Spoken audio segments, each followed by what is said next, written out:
Hey, bring me some tea now, demanded John. Hold on, I'm doing the dishes, she replied, trying to balance the plates in the sink. What is it? Stop that and bring me the tea quickly. Can't you follow my orders? John's tone grew impatient.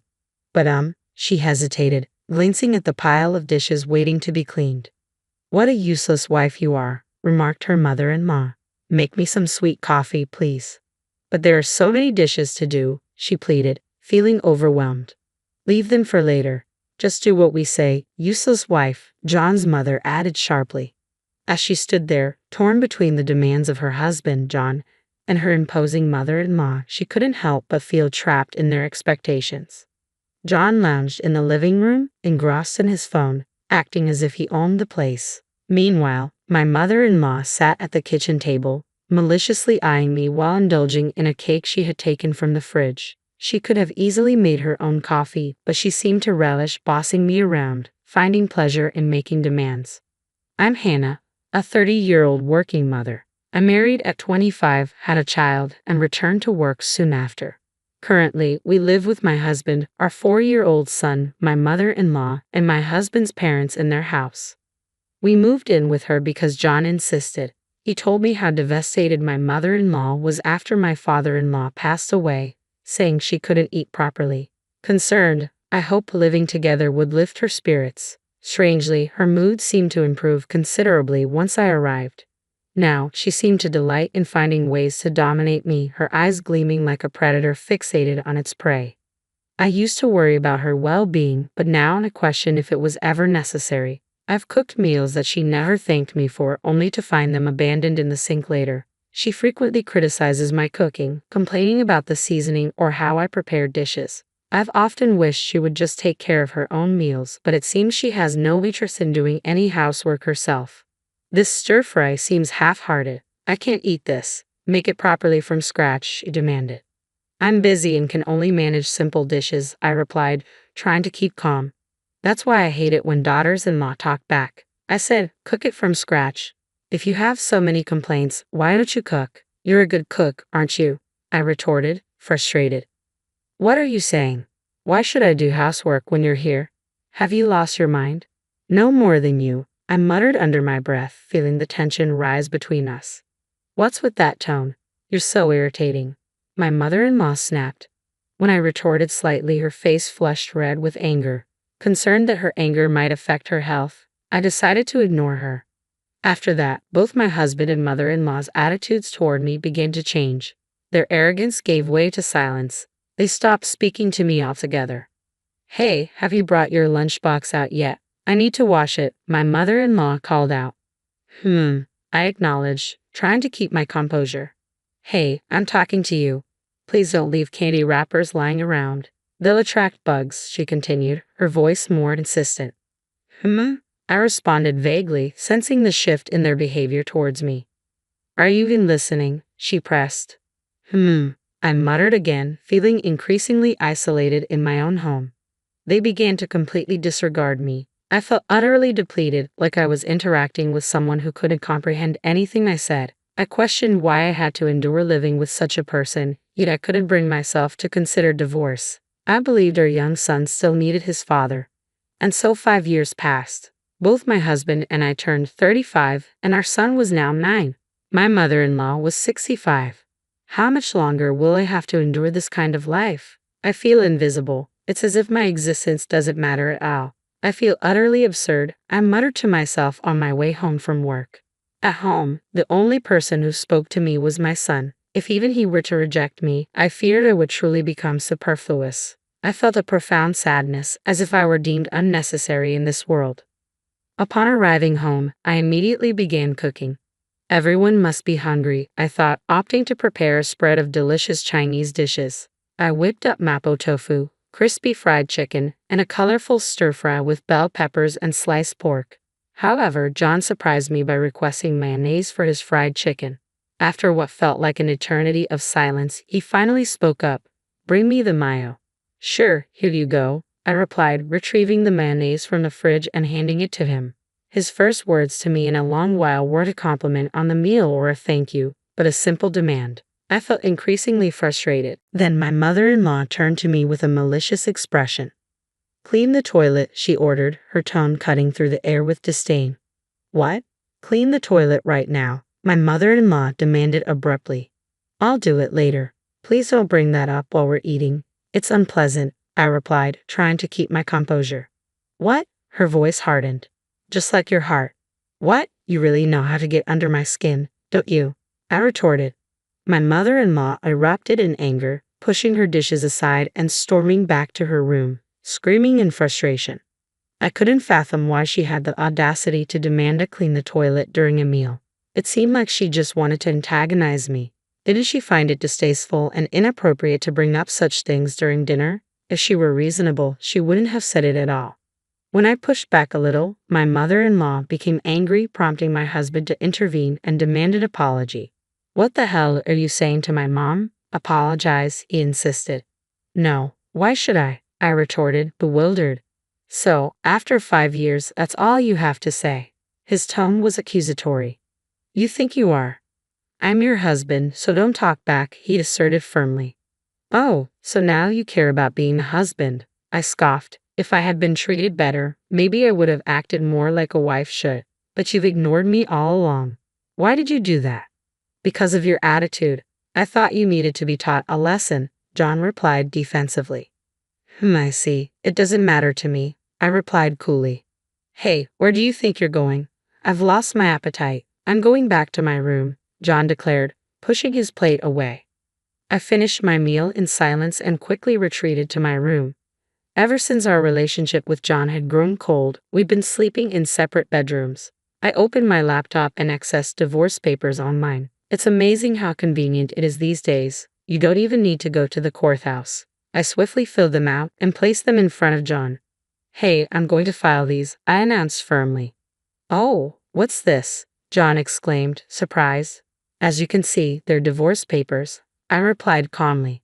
Wait, divorce? Are you serious? John appeared flustered, his disbelief evident. I remained composed. John might have assumed he'd never face divorce papers, but I had reached my limit. Living in the same house with my in-laws had become unbearable. Even if we moved out, I doubted our relationship could improve. He showed no signs of changing, and I couldn't muster the confidence to keep trying. Why are you suddenly bringing up divorce? This isn't like you, John questioned, struggling to comprehend the situation. You always took me for granted and ignored me, didn't you? I've reached my limit. I don't see any reason to stay with you anymore, so I want to end it, I asserted firmly. What? Are you saying you're going to leave me? I don't know what to say, John responded, visibly taken aback. At that time, John was unemployed. He had previously worked in a corporate job but had been fired due to multiple issues. Despite his efforts to find new employment, he seemed to have lost his motivation. It felt like I was the one supporting him financially. John used to boast about providing for me and our child, especially during my maternity leave. However, it was just that, a leave, not unemployment. His superiority complex often injured me. I funded our baby's needs like clothes and formula from my own savings, and it seemed like he didn't care about our child at all. John used to be so arrogant, but now that he's unemployed and dependent on me for support, leaving would create difficulties, especially since his mother, my mother-in-law, isn't receiving any pension. His father, who was self-employed, apparently avoided paying into a pension fund, leaving them ineligible for survivors' benefits. Despite being 65, he hasn't received any old-age pension because his father considered it a waste. But didn't you anticipate this trouble when he wasn't contributing to his pension? What do you plan to do, leaving us in this situation? John questioned anxiously. I'll live with our son, just the two of us. It's simpler that way, I replied calmly. I won't allow it. Please give me custody. You're unemployed now. You can't support him without working. I've been the one supporting this household, but I want to be with Jacob. Just give me custody, John insisted. Don't act so righteous when you've never truly cared about Jacob, I countered, feeling the weight of the situation pressing down on us. While we argued, my mother-in-law emerged from her bedroom, her voice rising in anger. Who do you think you are? You're so selfish. Don't you have any desire to contribute to this household? She accused. No, I don't, I retorted defiantly. Don't talk back, you're just a daughter-in-law. If you leave, how are we supposed to manage? She continued, her frustration evident. Why don't you ask your boyfriend to lend you some money? I countered sharply. What? Her expression turned to shock. You're seeing Mr. Brown from 3 houses down, aren't you? He's wealthy, lives in a mansion, and even has housekeepers, I stated boldly. How do you know that? Her tone was a mix of disbelief and apprehension. I saw you and Mr. Brown the other day, holding hands, enjoying a date. You both disappeared into the busy downtown area. You even did something quite inappropriate, I said, holding up my phone. What? She stammered, her face paling. Can I show this to his wife? She would be furious, I pressed, revealing the photo I had taken. Stop it. Her anger flared as she saw the image. My mother-in-law was having an affair with Mr. Brown, a wealthy man from our neighborhood who lived in a mansion with several housekeepers. His wife was a refined, lovely lady. I'm certain his wife would explode if she saw this photo. Even the most seemingly gentle wife wouldn't stay silent upon discovering her husband was dating a neighbor. Both Mr. Brown and my mother-in-law are in their 60s. It seems my mother-in-law approached him because of his wealth. Can you believe I was ordered to clean the toilet while eating by such a despicable person? I vented. Well, look who's talking.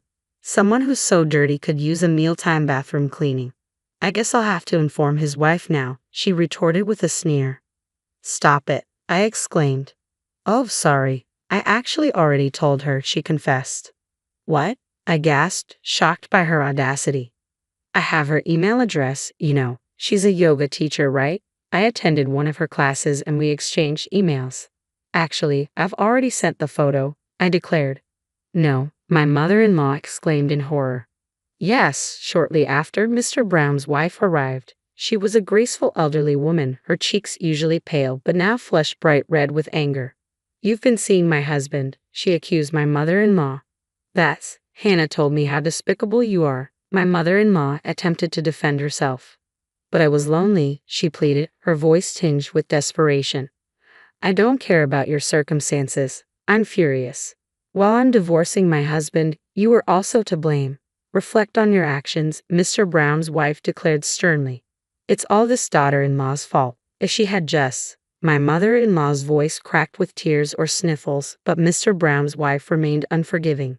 I felt a pang of sympathy seeing my mother-in-law crying and slumped at the entrance, but I knew this wasn't the time for sympathy.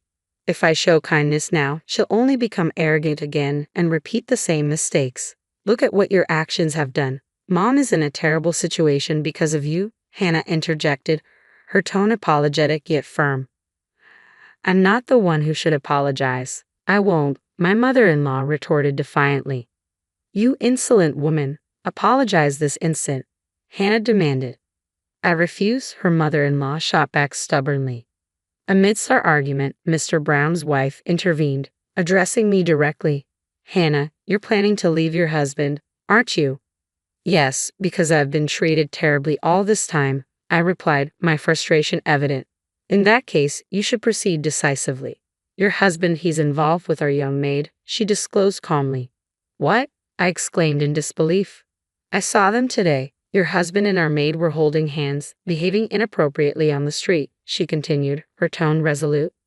What are you saying? Believe it or not, my foolish husband John was having an affair with one of the maids from the Browns' house. They had several maids working for them, but he got involved with the youngest one, and it seems things had become quite intimate, I recounted bitterly. I was already considering divorce due to his mistreatment and neglect of me. Now, on top of everything, his infidelity had been exposed, I continued, feeling a surge of anger. At this point, I felt there was no option left but to bring him down. He was someone I once loved, but now he's nothing more than a burden to me. A man like him is no role model for our child, I reflected bitterly. Why didn't I decide to divorce him sooner? I deeply regret it, but there's no point in crying over spilled milk now. You're the worst, John. I will never forgive you. You need to pay child support. Wait a minute, I'm unemployed, John protested weakly. So what? You still have some savings, don't you? You can use that to pay child support, I insisted. If I do that, I'll be left with nothing. Are you really okay with me ending up on the streets? John pleaded. We're parting ways, so whatever happens to you is no longer my concern, I retorted coldly. You're heartless.